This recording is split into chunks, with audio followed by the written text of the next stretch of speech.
Regarde ça maman, la Rolex Daytona. La Rolex des Rolex, le mythe ultime, la montre qui valait 17 millions. Le siège baquet a remplacé le fauteuil marqué à votre nom sur le studio. Mais là aussi, vous méritez un Oscar. Monsieur Paul Newman, vous êtes l'un des plus grands acteurs américains. J'espère que vous gagnerez pour enfin vous interviewer à l'arrivée. Un vainqueur ne le refuse jamais.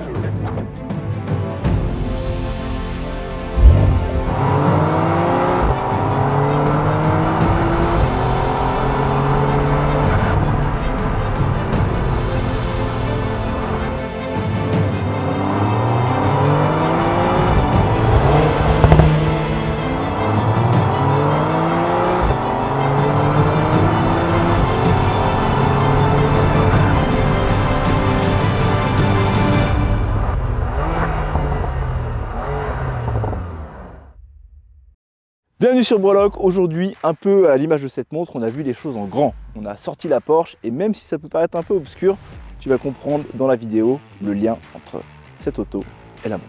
On en profite aussi pour remercier Monsieur V qui nous a mis à disposition cette voiture. Merci à lui. Alors bien sûr, si tu es amateur d'horlogerie, tu as déjà entendu parler une fois au moins de cette montre et si tu ne l'es pas, tu te demandes certainement pourquoi cette montre-là qui semble si banale au premier regard s'est tissée au rang de légende, de mythe et s'est même vendue dernièrement pour plus de 17 millions de dollars aux enchères. Voilà. Allez, c'est parti, on part à l'assaut de ce qu'on pourrait appeler la Joconde de l'horlogerie, la Rolex des Rolex, le mythe ultime, la Rolex Daytona Paul Newman, référence 6239, la vraie de vraie. C'est ouf. Alors oui, j'insiste, mais des montres comme ça, on n'en voit pas tous les jours, c'est pas dit que j'en vois deux dans ma vie. Donc si vous voulez en voir plus, bien sûr, n'hésitez pas à vous abonner, il n'y a rien de plus motivant. Et d'ailleurs, on remercie tous ceux qui nous suivent depuis le début et qui nous donnent énormément de motivation. Alors déjà, la base de la base de la base, la Rolex Daytona Paul Newman, qu'est-ce que c'est? Parce que bon, Paul Newman, on connaît, enfin surtout la génération de ma tante, mais Daytona, si t'es pas amateur d'horlogerie, ça te parle pas forcément. Et c'est là, nous, où on intervient. En plus, c'est vraiment un nom à connaître que vous pouvez toujours glisser dans un repas pour vous paraître un peu plus distingué. Alors pour tout comprendre, on va retourner en 1963. Rolex sort la référence 6239 qui à l'époque s'appelait pas du tout Daytona. On entendait plutôt parler de chronographe Le Mans ou encore de Rolex Cosmographe. Pourquoi? Eh bien parce qu'il s'agit d'une montre destinée au sport automobile, à la course, à la bagnole, au circuit, à la compétition. Voilà, et ça commence un peu à nous expliquer ce que fait ce riflon derrière moi. Bon, du coup, l'appellation chronographe Le Mans, je te fais pas un dessin, t'as compris. Hein. Le nom Daytona, lui, est arrivé un an après la sortie de la référence 6239 en 63. Alors oui, tu vas me dire, pourquoi Daytona et pourquoi pas, je sais pas moi, Speedmaster? Parce que Speedmaster, c'est Omega, non? Omé quoi? Omega. Non, on ne connaît pas. Là, j'ai un Paul Newman au poignet, donc je sais pas ce que c'est. Ouais. Bonne journée, monsieur. C'est 10h10, là, c'est incroyable. Bon, passons. Ce qu'il faut savoir, c'est qu'il y a eu plusieurs hypothèses autour du nom Daytona. Déjà, Daytona, qu'est-ce que c'est? C'est un circuit mythique aux États-Unis où se sont déroulées des courses absolument mythiques et sur lesquelles on retrouve encore des courses comme celle de la Daytona Beach qui est absolument mythique. Très mythique tout ça. Hein, ouais. Alors les raisons qui auraient poussé Rolex à appeler la Daytona, ça reste un peu plus obscur. Il y en a certains qui vont dire que Rolex aurait commencé à être chronométreur officiel de la course Daytona en 1963 ou que Rolex aurait sponsorisé la course Daytona. Comme toujours dans Rolex, il y a des parts obscures où on ne sait pas vraiment et c'est ce qui fait partie de la légende en fait. On a la belle vie quand même. Hein. En réalité, on ne sait pas et personne ne sait. Ce qui est sûr, c'est que connaissant le génie marketing de Rolex à toujours mettre ses montres au plus près de l'action, au plus près de quoi elles sont destinées, pour montrer leur fiabilité et l'étendue des qualités de ces montres-là, ça fait absolument sens de mettre une montre destinée à la course automobile au plus près des circuits, comme Rolex l'avait fait avec des explorateurs en mettant à disposition des montres faites pour explorer. Et là, ils ont fait des monstres pour courser. Alors oui, pour l'anecdote, aujourd'hui, la Daytona, évidemment, c'est un mythe, évidemment, c'est une légende, évidemment, tout le monde se l'arrache. Mais à l'époque, quand elle est sortie dans les années 60, personne n'en voulait. Si bien que dans toute l'histoire de Rolex, c'est la seule montre que Rolex a laissée à disposition, à prêter à ses vendeurs. C'est la seule. Il n'y en a pas eu d'autres parce qu'elle ne se vendait pas. Alors qu'aujourd'hui, oui, je précise parce que ces montres-là des années 60, aujourd'hui, s'échangent très facilement entre 200 000, 300 000, 17 millions. Il y a un peu tous les prix, ouais. Mais à l'époque, personne n'en voulait, quoi. Bon, le cours d'histoire est fini, maintenant on va voir à quoi ça ressemble et à quoi ça sert. Puis on verra aussi un peu plus tard pourquoi c'est devenu un mythe et comment surtout. Alors une Rolex Daytona Paul Newman 6239, j'insiste sur la référence, c'est important, ça ressemble à ça. C'est une montre d'un diamètre de 37 mm en acier mais qui a existé aussi en tout or. doté d'une fonction chronographe et doté d'un bracelet qui est ultra fin, contrairement à mes blagues, et qui va donner un côté très élégant à la montre. Regardez cette finesse de boucle là, c'est pour ça qu'on aime le vintage, c'est que c'est beau, c'est discret et c'est très élégant. Alors oui, j'insiste encore une fois de plus, mais une fois n'est pas coutume, c'est que c'est vraiment une 62-39 Paul Newman, et celle-ci c'est la vraie. En réalité, il a existé bien d'autres déclinaisons de Daytona et de références qu'on a appelées aussi Paul Newman, avec d'autres variations de cadran et de lunettes. Mais celle-ci, c'est vraiment celle qui a fait l'histoire et le mythe, et vous allez me dire, pourquoi? Et bien pour ça, il va falloir attendre un tout petit peu, parce qu'avant, on va voir comment ça marche. On est sur une montre sportive, puisque c'est un chronographe, c'est fait pour du sport, ça, vous l'avez compris, animé par un mouvement à remontage manuel. Et oui, on connaît tous Rolex pour ses mouvements dits automatiques, les fameux Rolex Perpetual. Et bah là, c'est pas du tout le cas. On est sur un mouvement Valjoux 72 pour nos amis suisses, ou encore 72 pour les Français. On peut retrouver ça sur des montres qui sont bien moins prestigieuses et qui coûtent vraiment beaucoup moins cher, quoi. Et c'est là où on se rend compte que ce qui fait le prix d'une montre, c'est pas forcément la qualité ou la sophistication de son mouvement, hein. Pas du tout, parce que là, on en est très loin quand même. Et on parle quand même d'une babiole qui vaut 300 000. Voilà, tout simplement. En ce qui concerne le design, on va pas épiloguer pendant 200 ans. C'est simple, c'est beau, c'est efficace. C'est une Rolex Paul Newman, 62-39. Qu'est-ce que tu veux faire? Voilà, j'en ai marre. Voilà. Regarde ça, on a un cadran blanc qui va avoir des sous-compteurs noirs, qui va donner un côté très sportif. On va avoir la minuterie rouge, pareil, pour appuyer ce côté un peu sportif. Cette simplicité de cadran, deux lignes Rolex, Cosmographe et une troisième arrondie Daytona en rouge, qui va encore appuyer ce côté sportif. Mais quel design, quel look. Et puis cette lunette tachymétrique en acier, enfin c'est fou quoi. Et puis avec les poussoirs sur les flancs de la montre, qui sont d'une simplicité et d'une élégance. Qu'est-ce que c'est beau. En vrai, on pourrait très bien simuler comme le fait si bien mon ex en disant « Waouh, c'est incroyable !» Mais on va pas simuler.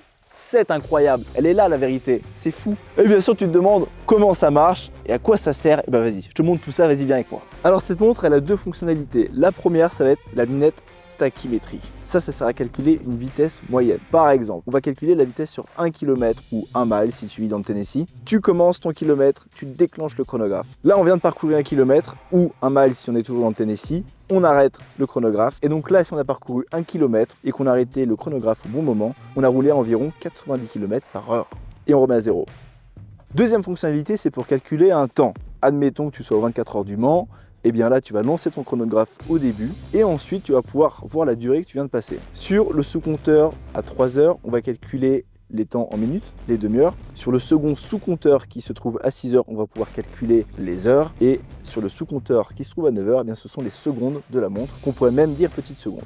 On a vu comment ça marchait, maintenant on va reprendre les choses sérieuses et on va voir pourquoi cette montre est un mythe. Et pour ça, on le doit à son appellation qui est absolument non officielle, qui est Paul Newman quoi. Et oui, c'était cette légende-là, Paul Newman, ce grand acteur sans qui cette montre-là n'aurait pas eu la même aura aujourd'hui. En effet, ce très célèbre Paul Newman était un grand fan de la Daytona. Il en avait plusieurs et il les portait régulièrement, que ce soit dans la vie de tous les jours ou bien sur piste. Alors bien entendu, le fait que Paul Newman porte des Daytona n'a pas suffi à en faire un mythe. Il aura fallu attendre la publication d'un ouvrage intitulé Brolock, les images d'une vie. Non, Paul Newman, les images d'une vie, pardon, je confonds, sur lequel on voit sur la couverture Paul Newman porter la 62-39 Paul Newman, celle-ci. Ce qu'il faut savoir sur cette montre, sur la vraie, sur l'original, celle de Paul Newman, c'est que c'était sa femme qui lui avait offert. Et sur le fond de boîte, on pouvait retrouver la phrase inscrite à la demande de sa femme, Drive carefully, me.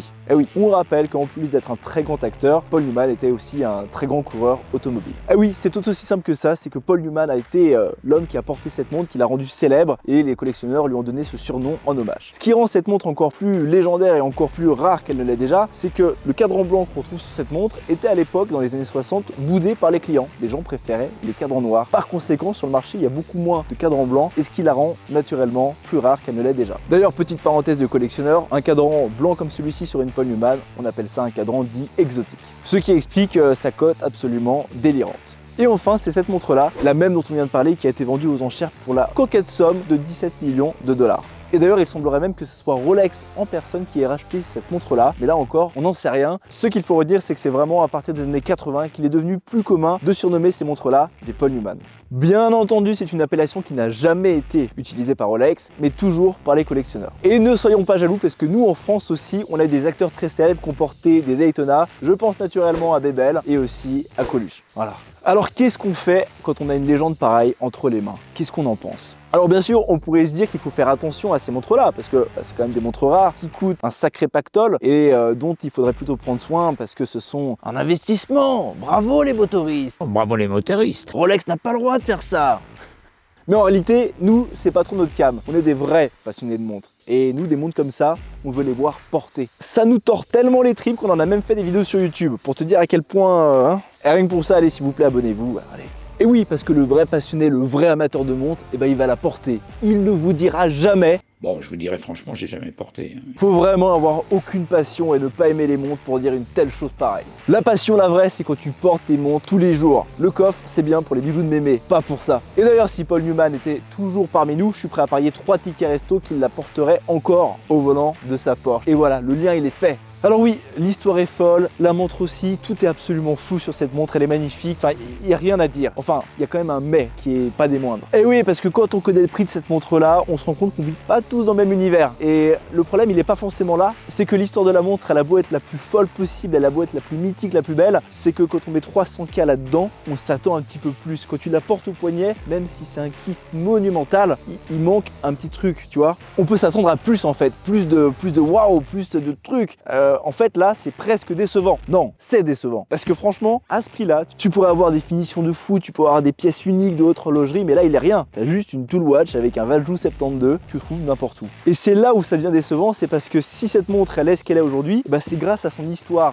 Et l'histoire de cette montre-là, c'est l'histoire de Paul Newman, et c'est pas la tienne. Il est là le problème. Nous, on est convaincus qu'il n'y a rien d'excitant de fantasmer sur l'histoire des autres quand on peut et qu'on doit écrire sa propre histoire. Il a inventé sa propre histoire. Il n'y a vraiment rien à tirer de vouloir une montre hors de ses moyens parce qu'elle est mythique, ou encore la montre que tout le monde veut pour montrer que tu as la personnalité aussi forte qu'un yaourt nature. Non, non, toi tu as ta montre et tu dois écrire ton histoire avec, c'est ça le plus important. Et toi, si on devait donner ton prénom à une montre, ça serait laquelle? Dis-le nous dans les commentaires. Vous avez aimé? Nous aussi. Alors n'hésitez pas à vous abonner, à liker cette vidéo et on se dit à très bientôt pour un nouvel épisode.